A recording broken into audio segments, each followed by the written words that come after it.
What is up, everybody? Welcome back to this episode of Home Built Workshop. Today we're going to build this cool little two-chambered salt cellar.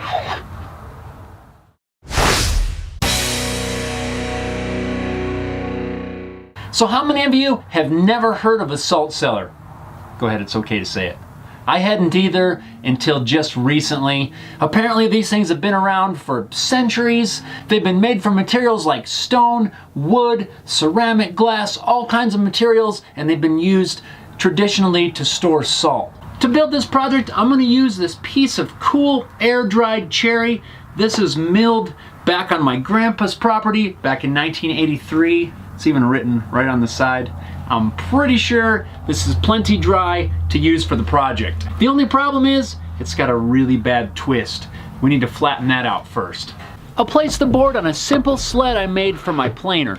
Using some thin shims, I'll shim the sides to prevent any rocking. So now I've got the piece all shimmed up. The shims are held in place with hot glue. It doesn't rock at all. We'll flatten just the top, then we can remove it from the sled, flip it over, and flatten the other side.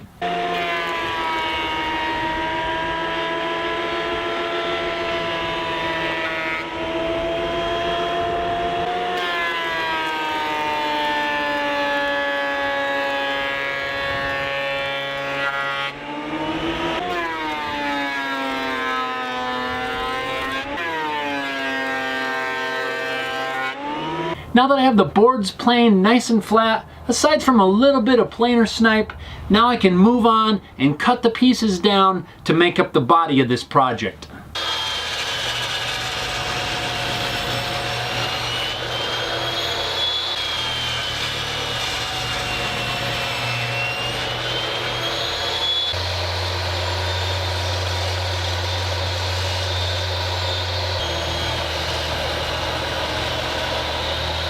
So now I've got the piece that'll become the body. I've also cut a thinner piece of the exact same board that will become the top. Now I'm going to attach the top to the bottom using some double-sided tape.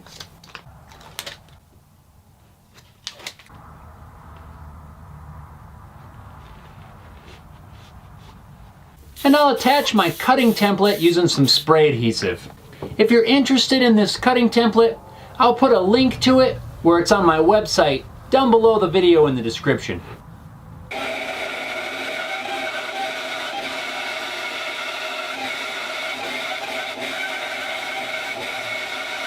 I'm going to cut to just outside the line, and then I'll sand to the line after it's cut.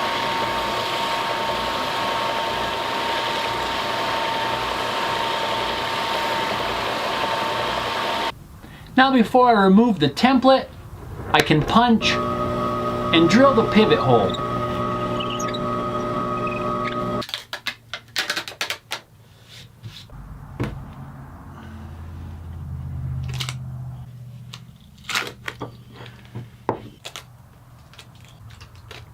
Now it's time to make the recesses inside this box. To do that, I've made a really simple routing template to help me out in routing the process. First, I'm going to attach the template to the base using some double-sided tape. I'm going to use a bolt to help line everything up.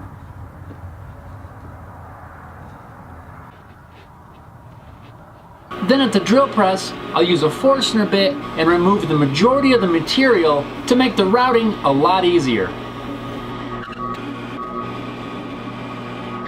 To route out the inside, I'm using what's called a bowl and tray bit. A bowl and tray bit is similar to a straight cutting template bit, except that the top profile is rounded instead of square. It also has the same bearing to ride along my template. I've got the bit set up in my router with a plunge base. That way I can just nudge the router down really quick and easy and work my way down to my final depth. With the piece securely clamped to my work table, I'll just start making passes, starting out with the bearings riding along my template. Once I get a pass or two around, I can remove the template and continue routing with the bearing following the area that I just cut. Since the end of this bit is rounded instead of flat, it's a little bit trickier to get the bottom nice and smooth. I found that just a small circular rotation of the router helps clean it up and you hit all the spots to get a nice even surface. And there's our center. Nice and hollowed out, nice smooth bottom. Now I'll just finish it up with some hand sanding.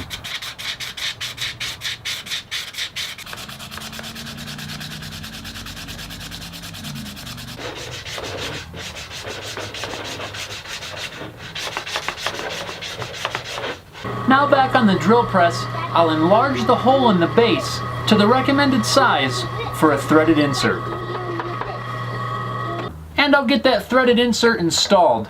These are a hex drive insert. I kind of like these because you can just install it with an Allen wrench and you don't have to worry about threading a bolt onto the insert and driving it in that way.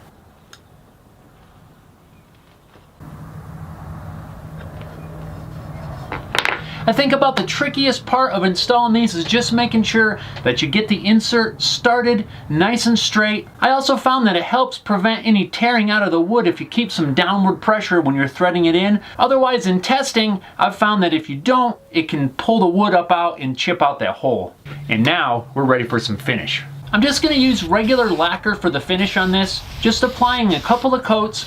I'm not trying to build up the finish at all, I just want to seal the wood. This finish will be perfectly food safe once it's completely cured.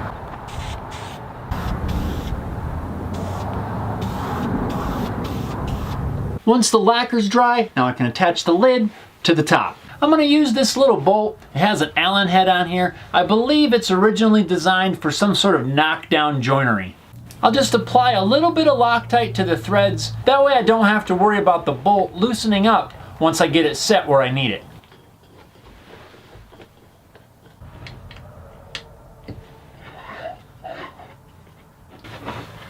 And there we go.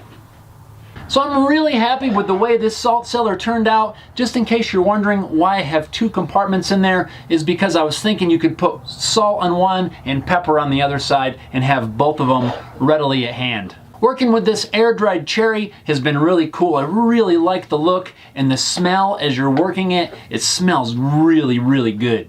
I hope you all enjoyed the video as much as I enjoyed building this project. I am definitely looking forward to putting this thing to work in the kitchen. If you enjoyed the video, don't forget to like, comment, and subscribe. And as always, there's links down below to my social media, as well as links to my website, homebuiltworkshop.com. And if you didn't already know or are not already a subscriber, I do have a second YouTube channel where I post some behind the scenes stuff, just some random updates as to what's going on around the shop. I'd love to have you as a subscriber over there. There's links down below to that as well in the description. So thanks a lot for watching, everybody, and we'll see you next time.